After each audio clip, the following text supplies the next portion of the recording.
असल में आज पार्लियामेंट के मॉनसून सेशन का पहला दिन था और आज ही कॉकरोच जनता पार्टी ने जंतर मंतर से संसद भवन तक मार्च करने का ऐलान किया था। आज सुबह से ही बड़ी तादाद में प्रोटेस्टर्स जंतर मंतर पर इकट्ठा होने लगे थे। ये प्रदर्शनकारी दिल्ली और आसपास के इलाकों से ही आए थे। पुलिस ने भी प्रदर्शनकारियों से साफ कह दिया था कि उनको संसद भवन तक जाने की परमिशन नहीं है, उन्हें जाने नहीं दिया जाएगा।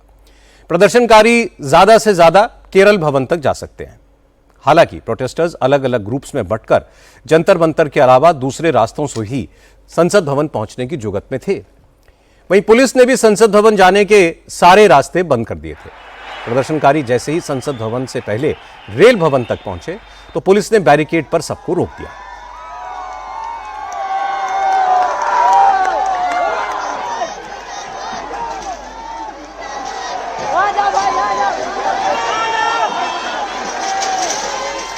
जंतर मंतर से जब प्रदर्शनकारी पार्लियामेंट स्ट्रीट पर पहुंचे तो वहां दिल्ली पुलिस और पैरामिलिट्री फोर्सेस के जवान बड़ी तादाद में जमा थे।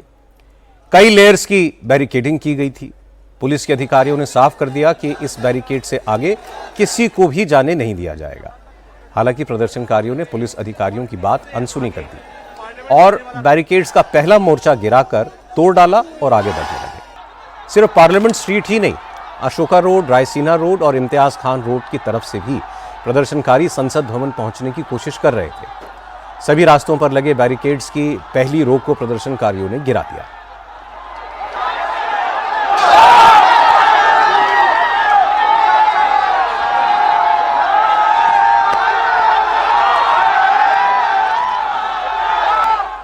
रायसीना रोड, अशोका रोड और रेल भवन से जैसे ही ये प्रदर्शनकारी संसद भवन की तरफ आगे बढ़े तो पुलिस ऑफिसर्स ने प्रोटेस्टर्स को रोकने के लिए टीयर गैस के गोले छोड़ने का आदेश दे दिया। पुलिस ने राइट कंट्रोल गाड़ियां पहले से ही तैनात कर रखी थी। इसमें टीयर गैस के गोले फायर करने का इंतजाम था। पुलिस ने तुरंत बड़े अफसरों के हुक्म पर प्रदर्शनकारियों को रोकने के लिए आंसू गैस के गोले दागने शुरू कर दिए। संसद जाने वाले हर रास्ते पर मौजूद प्रदर्शनकारियों के बीच टीयर गैस के गोले गिरने लगे तो भगदड़ मच गई।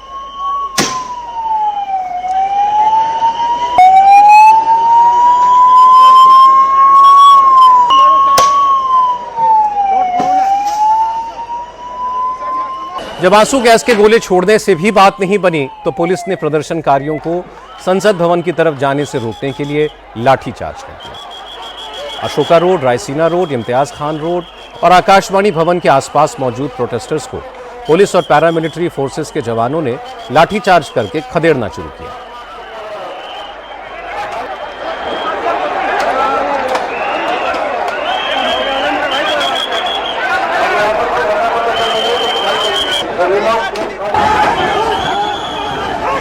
पहले ये प्रोटेस्ट सोनम वांगचुक लीड कर रहे थे, लेकिन उनको पुलिस ने हॉस्पिटल में भर्ती करा दिया था। इस वजह से आज प्रदर्शनकारियों के संसद मार्च को उनकी वाइफ गीतांजलि एंगमो ने लीड किया। गीतांजलि ने कहा कि सरकार ने पीसफुल प्रोटेस्टर्स पर लाठीचार्ज करके दिखा दिया कि वो जनता की आवाज सुनना नहीं चाहती। They are not handling it in a statesmanly manner. They are not handling it like a good governance should. A graceful government should have allowed this protest because then they would have heard the voices of people and based on that they would have changed. But this is not a progressive government and therefore this government cannot make India Vishwaguru. I have already said that I don't have faith in any government machinery and therefore I wanted to shift him from there. And this movement is against the government machinery which has become absolutely corrupt. And it is not in the ये लोगों के हित में नहीं है। जंतर मंतर के अलावा प्रदर्शनकारियों का एक जत्था इंडिया गेट की तरफ से तो एक ग्रुप कर्जन रोड और जनपद मार्ग से आगे बढ़ रहा था। इन लोगों को रोकने के लिए भी पुलिस और रैपिड एक्शन फोर्स के जवानों ने लाठियां चलानी शुरू की। इस लाठीचार्ज से बचने के चक्कर में प्रदर्शनकारी इधर उधर भागने लगे। काफी देर तक संसद भवन के आसपास की सड़कों पर हंगामा मचा रहा।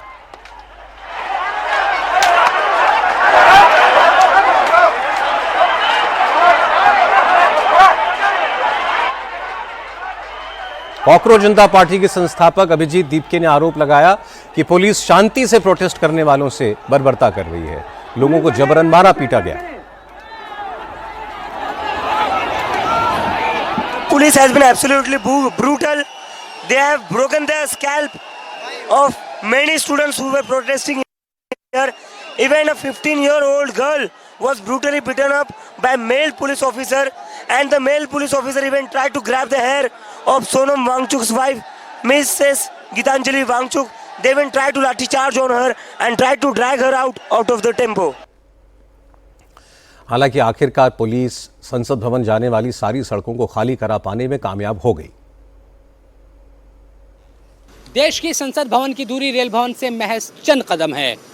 तकरीबन दिन के 12:30 बजे थे जब रेल भवन के सामने ही बड़ी भीड़ इकट्ठा हो गई और पुलिस के सामने एक चुनौती खड़ी हो गई कि इस भीड़ को आगे बढ़ने से कैसे रोका जाए।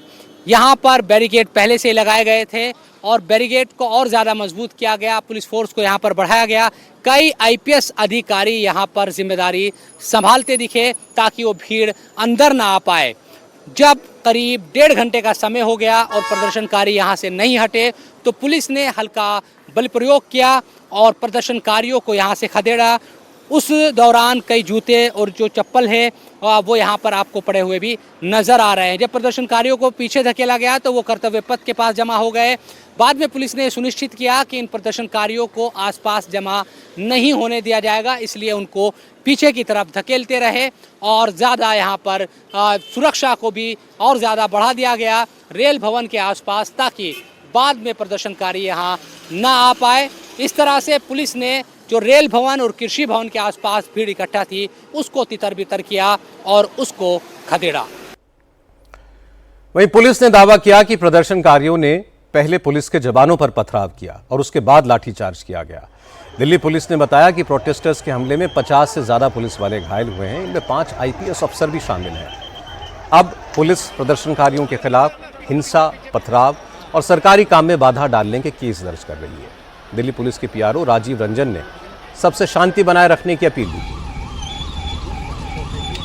Delhi police appeals to all protesters to maintain peace, exercise restraint and cooperate with the police in ensuring peace and public order. All participants are requested to conduct themselves in a peaceful manner, refrain from indulging in any unlawful or violent activities, and comply with the lawful directions issued by police officers or personnel deployed on duty. The public is advised not to believe or circulate rumors, misinformation, or unverified content through any platform. Citizens are requested to rely only on authentic sources of information and extend their cooperation to Delhi police in maintaining peace, harmony, and public order. अब हम चलते हैं मेरे सहयोगी अतुल भाटिया के पास। अतुल, दोनों तरफ के अपने अपने वर्जन हैं। हालांकि चोट दोनों तरफ लगी है, पुलिसकर्मी भी घायल हुए हैं, ये सच है। प्रदर्शनकारियों पर लाठी चली, वो भी सच है, और दोनों तरफ की बातें तस्वीरों में दिखाई दे रही हैं। तो एक तो बताइएगा जरा, पुलिस इस पर क्या कह रही है कि ये शुरू क्यों करना पड़ा, पुलिस को लाठी क्यों चलानी पड़ी, पहले पत्थर चले क्या, और दूसरा इसमें क्या पुलिस कोई और कार्रवाई भी करने जा रही है प्रदर्शनकारियों पर? बिल्कुल सौरभ, देखिए पहली बात तो ये कि जो प्रोटेस्टर जंतर मंतर पर अभी भी प्रोटेस्ट करना चाहता है वो वहां पर प्रोटेस्ट कर सकता है, ये दिल्ली पुलिस ने साफ कर दिया है। अभी भी केरला हाउस के बाहर 250 से 300 की संख्या में प्रोटेस्टर हैं जिनको पुलिस वहां से नहीं हटा रही है। पुलिस का कहना यह है कि जो लॉ एंड ऑर्डर खराब करेगा उनके खिलाफ पुलिस सख्त कार्रवाई करेगी। पुलिस, हमने शुरू से देखा सौरभ, आज जब दिन के अंदर जब जो भी लोग जंतर मंतर पर जाना चाहते थे पुलिस ने उनको अलाउ किया, किसी को भी नहीं रोका। जब भीड़ ज्यादा हो गई थी तो उसके बाद पुलिस ने वहां पर लोगों को रोकना शुरू किया। लेकिन पुलिस पूरे तरीके से, हमने देखा कि किसी भी तरीके से लाठीचार्ज नहीं कर रही थी, लेकिन एक एक पुलिस के ऊपर पत्थरबाजी शुरू होती है। पुलिस को इस बारे में पता था कि कहीं ना कहीं भीड़ उग्र होगी और ऐसा उनको कहा भी जा रहा था। कई हमने बीच में ऐसे लोग देखे जो कि लगातार जो प्रदर्शनकारी थे उनको भड़का रहे थे, उनको भड़काने की कोशिश कर रहे थे। इसके बाद पुलिस के ऊपर लाठीचार्ज होता है। कुछ लोग जंतर मंतर से, बाकी रास्तों से जो संसद की तरफ जाने की कोशिश करते हैं। मैं इस समय ठीक संसद भवन के बाहर खड़ा हूं, जो कि बिल्कुल साथ में रेल भवन है। यहां तक जो प्रोटेस्टर है वो पहुंच गए थे और इनको कहीं ना कहीं रोकना बहुत जरूरी था, क्योंकि आज संसद सत्र का पहला दिन था, मानसून सत्र का पहला दिन था, और इस दौरान जो प्रदर्शनकारी है वो यहां संसद तक पहुंचने की कोशिश कर रहे थे। तो पुलिस को बल प्रयोग करना पड़ा। इस दौरान पुलिस के ऊपर पत्थरबाजी की गई और हमने देखा कि जनपथ में दुकानों के अंदर पथराव किया गया। इसके अलावा रायसीना रोड पे जो है वो प्रदर्शनकारियों ने पथराव किया, जो जो एनएसयूआई का ऑफिस है, पहले ली मेरिडियन जो होटल है, उसके बाद एनएसयूआई का ऑफिस है, वहां तक प्रोटेस्टर पहुंचे थे और लगातार पुलिस को पहले उकसाने की कोशिश कर रहे थे। उसके बाद पुलिस के ऊपर पत्थरबाजी की गई, जिसके बाद पुलिस ने बल प्रयोग किया और इसके बाद इन प्रदर्शनकारियों को खदेड़ा। पुलिस अभी जो है वो, क्योंकि कई जगह पथराव हुआ है, तो अलग अलग एफआईआर इस पूरे मामले के अंदर दर्ज करेगी। क्योंकि जनपद पे जो पथराव पुलिस के ऊपर हुआ है, दुकानों के ऊपर हुआ है, उसमें अलग एफआईआर दर्ज करेगी। रायसीना रोड पे जो पथराव हुआ है उसमें अलग एफआईआर दर्ज करेगी। पुलिस कर्मियों को जो चोटें आई हैं, जो पैरामिलिट्री फोर्स के लोगों को चोटें आई हैं, उसमें पुलिस अलग से एफआईआर दर्ज करेगी। बीएनएस की अलग अलग धाराओं में एफआईआर जो है वो पुलिस दर्ज कर रही है। तो अभी ये पूरा प्रोसेस चल रहा है। इसके अलावा कौन कौन लोग, क्योंकि सारे सीसीटीवी फुटेज खंगाले जा रहे हैं, इसके अलावा जो वीडियो फुटेज है वो खंगाले जा रहे हैं। हमने देखा कि पाकिस्तान के ट्विटर हैंडल से बाकायदा ट्वीट किया गया, जिसमें बताया गया कि 7 लोगों की पूरे प्रदर्शन के अंदर मौत हो गई है, कई लोग घायल हैं और पुलिस और पैरामिलिट्री फोर्स ने लगभग 250 लोगों को जो है वो अरेस्ट कर लिया है। तो इस तरीके के जो ट्वीट है वो पाकिस्तान से भी ट्वीट किए गए। तो हर एंगल से पुलिस इस पूरे मामले की तफ्तीश कर रही है। पुलिस का कहना है कि अभी तक उन्होंने 70 लोगों को डिटेन किया है। 50 से ज्यादा लोग जो है पुलिसकर्मी वो घायल हैं, जिनमें 5 जो है वो आईपीएस अफसर हैं। तो आप इससे अंदाजा लगा सकते हैं कि जो आईपीएस अफसर है वो खुद फ्रंट पे थे, वो लगातार लोगों से अपील कर रहे थे कि वो उकसावे में ना आए। कई पुलिसकर्मी बड़े गंभीर तरीके से चोटिल हुए हैं, वो तस्वीरों में दिख रहा है। तो और एक बात आपने जो कही, ये बहुत इंपॉर्टेंट है कि ऐसे संवेदनशील मामलों में जो युवाओं से जुड़ा मामला हो, तैश में आना काफ़ी आसान होता है अगर आप बहुत अनवेरीफाइड क्लेम्स पर यकीन कर लें, अफवाहों पर यकीन कर लें, या आपके फ़ोन पर आने वाले किसी दुश्मन देश ने, मान लीजिए जैसे आपने बताया पाकिस्तान से मैसेजेस बनाकर डाले गए हैं, उस पर अगर आप एतबार कर लें। तो ये सबसे अपील होगी कि किसी भी इंफॉर्मेशन पर तभी यकीन कीजिए अगर आप उसको वेरीफाई कर पाएँ। आज के संसद मार्च को कई पॉलिटिकल पार्टीज ने खुलकर सपोर्ट किया था। सीपीएम और सीपीआई जैसी लेफ्ट पार्टीज और उनके स्टूडेंट ऑर्गेनाइजेशन तो शुरू से ही इस प्रोटेस्ट का हिस्सा थे। वामपंथी छात्र संगठन आयसा के 4 स्टूडेंट्स पिछले 23 दिनों से जंतर मंतर पर अनशन कर रहे थे। आज अभिनेत्री शबाना आजमी ने उनका अनशन तोड़वाया। लेफ्ट पार्टियों के अलावा यूपी के निर्दलीय सांसद चंद्रशेखर आजाद भी सरकार के विरोध में इस प्रदर्शन में समर्थन जुटा रहे थे। चंद्रशेखर तो अपने साथ बड़ी तादाद में सपोर्टर्स को लेकर जंतर मंतर पहुंचे थे। संसद मार्च को लीड करते हुए चंद्रशेखर ने कहा कि उनको स्ट्रीट प्रोटेस्ट का लंबा तजुर्बा है, इसलिए विरोध प्रदर्शन में हिंसा बिल्कुल नहीं होनी चाहिए, वरना सरकार को मौका मिल जाएगा। इस आंदोलन को बचाना हमारे हाथ में और इस आंदोलन को कमजोर करना हमारे हाथ में। मुझे 15 साल के सड़क का अनुभव है। वो बैठे हुए लोगों पे लाठी नहीं चला सकते, और जंतर मंतर प्रोटेस्ट स्थल है, प्रोटेस्ट स्थल है ये। वो बैठे हुए आंदोलनकारियों पे लाठी चलाते, इसलिए मैं कह रहा हूं कि जगह बना के बैठ जाओ। भावुकता से आंदोलन नहीं चलते, आंदोलन नीति से चलते। अब तक आपने इस मंच से शानदार चलाया है, आज भी शानदार चलेगा, मन जिंदाबाद रहेगा। लेकिन बैठ जाओ, मैं आपसे फिर कह रहा हूं। आज समाजवादी पार्टी ने भी कॉकरोच जनता पार्टी के सरकार विरोधी आंदोलन को पूरा समर्थन दिया। आज संसद की कार्रवाई स्थगित होने के बाद डिंपल यादव की अगुवाई में समाजवादी पार्टी के 1 दर्जन से ज्यादा सांसद संसद भवन से प्रोटेस्ट मार्च निकालते हुए जंतर मंतर पहुंचे और संसद भवन के लिए निकले प्रदर्शनकारियों के साथ चल दिए। पार्लियामेंट स्ट्रीट पर जब पुलिस ने प्रदर्शनकारियों पर लाठीचार्ज किया तो कई नौजवान चोट खाकर गिर पड़े, तो समाजवादी पार्टी की सांसद डिंपल यादव ने उनको संभाला। बाद में पुलिस ने समाजवादी पार्टी के सारे सांसदों को भी हिरासत में ले लिया और संसद मार्ग थाने ले गए। हालांकि थोड़ी देर के बाद पुलिस ने सपा के इन सारे सांसदों को छोड़ दिया। डिंपल यादव ने आरोप लगाया कि मोदी सरकार तानाशाही में बहरी हो चुकी है, उसको जनता की आवाज सुनाई नहीं पड़ रही। मोदी सरकार नौजवानों पर लाठी चलवाकर बहुत जुल्म कर रही है। आज कॉकरोच जनता पार्टी के प्रोटेस्ट में आम आदमी पार्टी के नेता और सांसद भी बढ़ चढ़कर शामिल हुए। संजय सिंह, मनीष सिसोदिया, आतिशी, गोपाल राय, अनुराग ढांडा, तमाम लोग, कई पार्टी के कई नेता रायसीना रोड होते हुए सीजेपी के संसद मार्च में शामिल होने पहुंचे थे। रायसीना रोड पर ये सारे नेता पुलिस की बैरिकेडिंग को फांदकर प्रदर्शन में शामिल हुए। हालांकि आगे बढ़ते ही इन सारे नेताओं को पुलिस ने रोक दिया। बाद में संजय सिंह ने आरोप लगाया कि मोदी सरकार युवाओं की आवाज दबा रही है, शिक्षा मंत्री को बचा रही है, लेकिन नौजवान अब इस सरकार के आगे झुकने वाले नहीं है। सरकार के किसी भी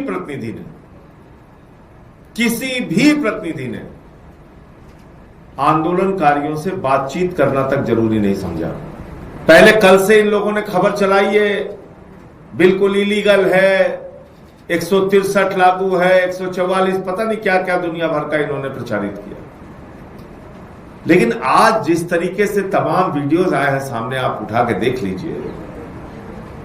नौजवानों को जो पेपर लीक के खिलाफ आज सड़कों पे उतरे हैं, हम सब लोग भी थे उनको दौड़ा दौड़ा के पीटा गया, आंसू गैस के गोले छोड़े गए, उनके साथ दुश्मन देश के नागरिक की तरह व्यवहार किया जा रहा है और देश की राजधानी में हो रहा है ये सब।